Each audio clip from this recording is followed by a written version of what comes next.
बिस्मिल्लाहिर्रहमानिर्रहीम। अस्सलाम वालेकुम नाज़रीन, आपका मेज़बान अली हसैन जी। दो तीन अहम तरीन डेवलपमेंट हैं जिनके ऊपर बात करनी है। एक तो डोनाल्ड ट्रंप ने ओहदे का हलफ उठा लिया है 20 जनवरी को, और उसके बाद क्या उसने ऐलान किया है, किस किस्म का एक रवैया था डोनाल्ड ट्रंप का, और उससे कौन से असरात आने वाले दिनों में पूरी दुनिया में पड़ने वाले हैं। डोनाल्ड ट्रंप की जो पॉलिसीज़ हैं वो आपने पहले भी देखी हैं, उसके पहले दौरे इक़्तिदार में। अब दोबारा वो एक नई जो एक जोश है उसके साथ वो उभरा है, और एस्टैब्लिशमेंट को भी उसने ललकारा है। कौम को भी बताया उसने कि आपने किस तरीके से एस्टैब्लिशमेंट के बदबूदार किरदार को दफन किया है, और किस तरीके से आपने एस्टैब्लिशमेंट के खिलाफ जाकर मुझे वोट दिया है, मुझे सपोर्ट किया है। फिर ट्रंप ने साथ में ये भी कैटेगोरिकल चीज क्लियर की है कि जो एक खास किस्म का एस्टैब्लिशमेंट का किरदार है उसको खत्म किया जाएगा। सियासत में उसका कोई किरदार नहीं होना चाहिए। एस्टैब्लिशमेंट का किरदार सियासत में पूरी दुनिया में नजर आता है। ये सिर्फ पाकिस्तान नहीं है जहां पे सिर्फ एस्टैब्लिशमेंट अपना सिक्का जमा जाती है सियासत में, पूरी दुनिया में ये चीज नजर आती है। और ये अमेरिका का सदर भी ये बात कर रहा है, जिसने हलफ उठाया है कि ये एस्टैब्लिशमेंट जो है ये इंतजामिया को भी कंट्रोल करती है, सियासत में भी ये अपने पंजे गाड़ने की कोशिश करती है। इस किरदार को, इस बदबूदार किरदार को निकाल फेंकेंगे, जड़ से उखाड़ फेंकेंगे। इमरान खान साहब यही बात करते हुए नजर आते हैं कि सियासत में एस्टैब्लिशमेंट का कोई किरदार नहीं होना चाहिए। अगर आप ट्रंप की और इमरान खान साहब की पॉलिसी देखें तो बिल्कुल मुमासलत रखती है। ट्रंप भी एक रवायती सियासतदान नहीं है, वो भी एक नई पॉलिसी और नई किरदार और नई सोच के हामिल है। और इमरान खान साहब भी एक रवायती पॉलिटिशियंस नहीं है। वो एक रवायती पॉलिटिशियन जो होता है ना, वो चीजों को मैनेज करता है, वो चीजों के ऊपर फ्लेक्सिबिलिटी दिखाता है, वो नील डाउन भी हो जाता है, वो डील करता है, वो डील कर जाता है, वो एस्टैब्लिशमेंट के इशारे पे नाचना शुरू कर देता है। लेकिन जो जो आजाद किरदार इंसान होता है, इसकी अपनी एक पॉलिसी होती है और वो आइन और कानून को वाज़ेह मुल्क को सामने रखता है, वो शख्स एस्टैब्लिशमेंट को या ताकतवर के कहने के ऊपर कभी बात नहीं करता है। तो जो ट्रंप है उनकी पॉलिसी बिल्कुल वाज़ेह नजर आ रही है। अगर पाकिस्तान के हवाले से देखा जाए, मशरिक वस्ता के हवाले से देखा जाए, तो इमरान खान साहब के अलावा पाकिस्तान में उनको कोई और शख्स नजर नहीं आता।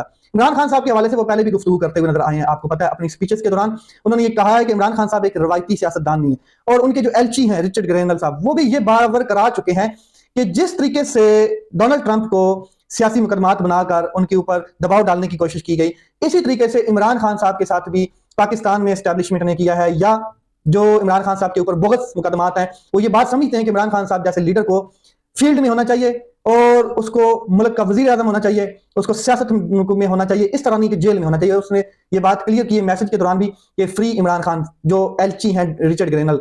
तो ट्रंप का दबाव आएगा या नहीं आएगा, ये बड़ा अहम सवाल है। ट्रंप का दबाव जरूर आएगा। मैं आपको इसके ऊपर एक चीज क्लियर कर देता हूं। सबसे पहले, जब नवाज शरीफ साहब प्रॉब्लम में थे तो तब नवाज शरीफ साहब ने डील की थी। तो उस टाइम के जो अमेरिकन सदर थे वो जॉर्ज बुश थे मेरे ख्याल में, नहीं सॉरी, बिल क्लिंटन थे। तो बिल क्लिंटन ने उस टाइम जो चीफ जस्टिस है उनके साथ मुलाकात वाशरूम में करके, ये बड़ा एक अहम इंकशाफ है, जो मुशर्रफ के इंतहाई करीबी साथी हैं उन्होंने ये किया है, और वो है नसीम अशरफ के वाशरूम के अंदर एक खुफिया मीटिंग करके, बाथरूम के अंदर। और ये बात कन्विंस करने की कोशिश की गई कि नवाज शरीफ साहब को सजाए मौत ना हो, फांसी ना हो, बस सिर्फ और सिर्फ इनकी जो रिहाई है उसकी यकीनदानी कराई जाए और इनको ड्राई क्लीन किया जाए या इनको डील के जरिए बाहर भेजा जाए। मुशर्रफ दौर में इस वक्त के जो चीफ जस्टिस थे उस वक्त के, उनके हवाले से इन्होंने बड़ा इंकशाफ किया है। तो अगर अमेरिका के कहने के ऊपर रजीम चेंज किया जा सकता है किसी मुल्क के अंदर, सदर कहे या ना कहे, उसका एक अंडर सेक्रेटरी जो है इंतजामिया का, डोनाल्ड लू जैसा शख्स, वो एक साइफर के जरिए एक पैगाम भेज दे बाजवा साहब को और पूरे मुल्क में रजीम चेंज हो सकती है। तो फिर कुछ भी हो सकता है। फिर सदर साहब ने अपने एलचीज के जरिए बहुत कुछ करवा देना है। और जब भी ट्रंप देखता है पाकिस्तान की तरफ तो उसे नवाज शरीफ नजर नहीं आता है, उसे जरदारी नजर नहीं आता है, उसे इमरान खान नजर आता है। और आपने देखा कि इमरान खान साहब का किस तरीके से पुरतबाक इस्तकबाल किया गया था जब इमरान खान साहब अमेरिका गए। फिर उनको जलसा करने की इजाजत भी दी गई। फिर उनके साथ जिस तरीके से ट्रंप ने गुफ्तगू की, तो वो अमन के हामी हैं और उन्होंने कहा था कि मेरा दौर अब गोल्डन दौर शुरू हो चुका है और पूरे दुनिया में जो अमन है वो मैं बहाल करूंगा। इसी वजह से उन्होंने डेडलाइन दी थी इसराइल और फलस्तीन और हिजबुल्लाह और ये जो गजा में हो रहा था। तो वो गजा में भी अब एक मुआहिदा तय पा गया है, जो कैदी हैं उनको रिलीज किया जा रहा है। और ये उस शख्स की पावर है ट्रंप की, और उसकी पॉलिसी है कि दुनिया में अमन होना चाहिए। उन्होंने कहा कि मैं प्यूटन के साथ भी मुलाकात करूंगा, प्यूटन से भी टेलीफोनिक रब्ता होगा मेरा, और कोशिश होगी कि मुलाकात भी हो। अब ये डिसाइडेड नहीं है कब होगी, लेकिन ट्रंप ने ये कैटेगोरिकल कहा है कि हम चाहते हैं कि दुनिया में अमन है। अब अमन जब एक शख्स चाह रहा है तो उसके सामने दो चीजें और भी आएंगी। एक चीज ये आएगी कि पाकिस्तान जैसे मुल्क में रूल ऑफ रेगुलेशन वायलेट करके, इंसानी हकूक वायलेट करके कितने लोगों को जारहाना तरीके से ट्रीट किया गया, कितने लोगों की हकूक की पामाली की गई, किस तरीके से लापता किए गए लोग, किस तरीके से कैदी किए गए, सियासी कैदी किए।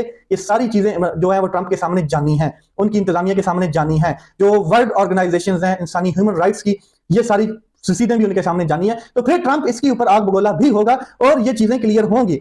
ये जो लोग कहते हुए नजर आ रहे हैं ना कि ट्रंप ने मुदाखलत की, तो हम कह देंगे एब्सोल्युटली नॉट। आप तो सिर्फ उसके एक एलची रिचर्ड ग्रेनल के ट्वीट के नीचे रीट्वीट नहीं कर सके कि एब्सोल्युटली नॉट, जब उसने कहा था कि फ्री इमरान खान, जब उसने नारा लगाया हकीकी आजादी का, तब आप ये नहीं कर सके। तो ट्रंप की जो एक शख्सियत, अगर ट्रंप की जाने से ये दबाव आता है तो हुकूमत लेटेगी नहीं, खून के पेचेस लगेंगे। जो खून के पेचेस होते हैं वो हुकूमत के लगेंगे। इमरान खान कभी गारंटी के साथ डील नहीं करेगा कि मुझे ये गारंटी दे दी जाए तो मैं डील कर लूंगा। इमरान खान साहब एस्टैब्लिशमेंट की आज अगर बात मान लेता है ना आज, तो इमरान खान साहब को वो दोबारा वजीर आजम बना देंगे, उसके खिलाफ सब तमाम केसेस खत्म भी कर देंगे और उसको कोई तकलीफ नहीं होगी और उसको शहजादे की तरह हार पहनाकर दोबारा वज़ारत उज़्मा की सीट पर लाया जाएगा। ये तरीकाकार है एस्टैब्लिशमेंट का, और एस्टैब्लिशमेंट से इमरान खान डील कर नहीं रहा है। क्योंकि मैं आपको एक चीज क्लियर कर देता हूं कि अगर इमरान खान साहब एस्टैब्लिशमेंट के साथ कोई डील कर जाते हैं कोई भी खुफिया मुफाहमत, तो उनका इंजाम फिर नवाज शरीफ जैसा होगा। इमरान खान साहब का भी अंजाम वही होगा, क्योंकि इमरान खान साहब ने अपनी पार्टी, अपने लोगों और मुल्क को खुद शऊर दिया है।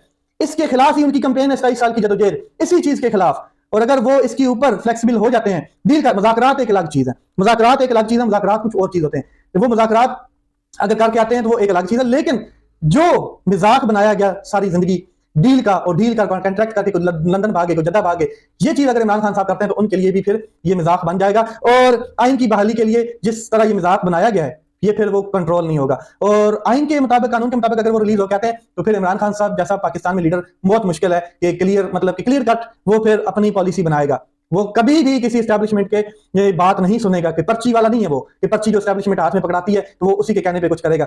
अब बात करते हैं इमरान खान साहब आगे कुछ डिटेल में कुछ बातें करते हुए नजर आ रहे हैं। अडयाला जेल से उन्होंने कुछ गुफ्तगू की है। एक तो उन्होंने कहा है कि 26वीं आईनी तरमीम के बाद अदलिया का जो हाल हो चुका है वो काबिल अफसोस है। सुप्रीम कोर्ट में आज जो हुआ वो काबिल अफसोस है, वो तरमीम का ही नतीजा है। इसके ऊपर मैंने आप बात करनी है, क्योंकि 3 जजेस जो है सुप्रीम कोर्ट के, उन्होंने चीफ जस्टिस याया अफरीदी और अमीनुद्दीन साहब जो है आईनी बेंच के सरबराह, उनको खत लिख दिया। इसके ऊपर मैं डिटेल में आगे जाने जा रहा हूं, लेकिन इमरान खान साहब की बात कर लेते हैं। बुशरा बीबी को 7 साल की सजा दी गई, ये क्या करके उन्होंने सहूलतकारी की है, फैसिलिटेशन की है।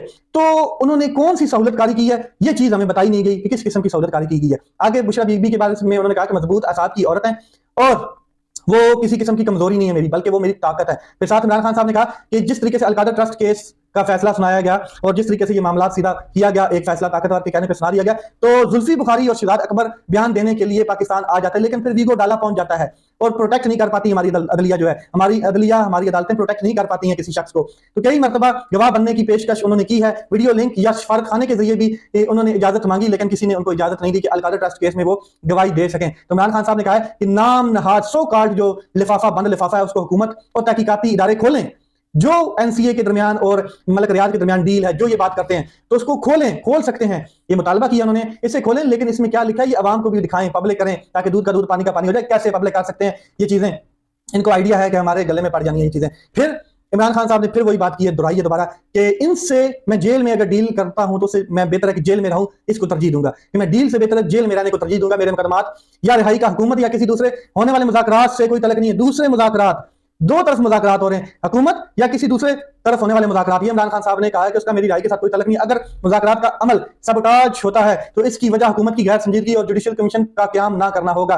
31 तक लास्ट डेट है, फिर पता चल जाएगा। इमरान खान साहब ने कहा कि ये मुझ पर जितने मर्जी मुकदमात बना ले, मैं नवाज शरीफ या जरदारी की तरह डील के जरिए बल नहीं आऊंगा, बल्कि अदालतों का सामना करके और इंसाफ लेकर जेल से बाहर आऊंगा। साथ में इमरान खान साहब ने कहा कि खौफ की बदौलत इन्होंने मुझे एक ऐसे बेजमीर जज से सजा सुनवाई जिसे खुद सुप्रीम कोर्ट ने 2004 में अदालती खिदमात के लिए नाअहल करार दिया था। ये भी बड़ी अहम डेवलपमेंट है। साथ में इमरान खान साहब ने तीन किस्म के इनको बताया कि किस तरीके से इनको खौफ आ रहा है। एक तो उन्होंने कहा कि अर्दली हुकूमत जो है वो खौफ का शिकार है, इन्हें मुसलसल डरावने ख्वाब आ रहे हैं। पहला डरावना ख्वाब इनका ये है, असाब पे सवार है, कि इमरान खान की रिहाई, ये बहुत बड़ा खौफ है। दूसरा डरावना ख्वाब ये है कि कहीं फार्म 47 का कच्चा चिट्ठा ना खुल जाए। और तीसरा डरावना ख्वाब इमरान खान साहब कह रहे हैं कि ये जो 9 मई और 26 नवंबर है, ये इनके गले में पड़ना है, इसलिए इनको नींद नहीं आ रही, इनको चैन नहीं आ रहा है। अब मैं आपको बताता हूं कि असल में सुप्रीम कोर्ट ऑफ पाकिस्तान में क्या हो रहा है। एक अजीब किस्म की जंग छिड़ चुकी है। ये जो आईनी तरमीम की गई और जिस तरीके से जबरदस्त किया गया सुप्रीम कोर्ट का निजाम, आईनी एक बेंच बना दिया गया, उसके बाद प्रैक्टिस एंड प्रोसीजर कमेटी, उसके क्या इख्तियारात हैं, फिर रेगुलर बेंच किस तरह बनना है,